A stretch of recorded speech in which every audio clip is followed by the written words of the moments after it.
So today I'm going to show you a fantastic example of limiting and excess reactants found within our solutions. So today we have two different substances. We have copper chloride, which is actually the blue that was found in this beaker here. It was actually in here, but we have just finished it off, as well as aluminum foil. So this is the copper chloride without putting anything in it. It's just sitting, it's a nice blue color. And this one I actually have sitting here for quite some time now. You can see the blue color is actually fading, and what we have left over is this lovely copper color on the bottom. So once we put the aluminum foil right into the copper chloride, what happens is that we have a reaction going on, which causes the aluminum, which is in excess, to go into the solution, and we now have a reaction that the copper is now forming on its own, and now we have aluminum chloride within the solution, which is the white solution now.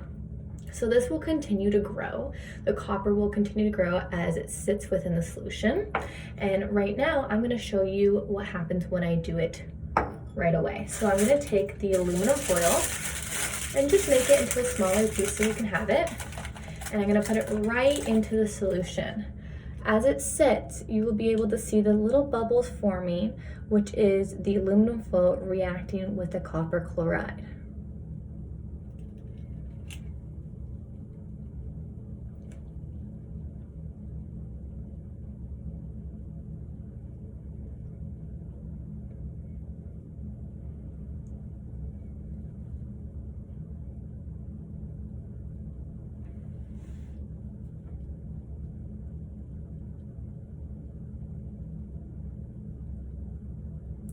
So as you can see, already some of it, of the aluminum foil, is coming off, and the copper is now being formed, and you can see that a little bit here on the aluminum foil. The copper is now separating itself, and the solution is slowly turning white.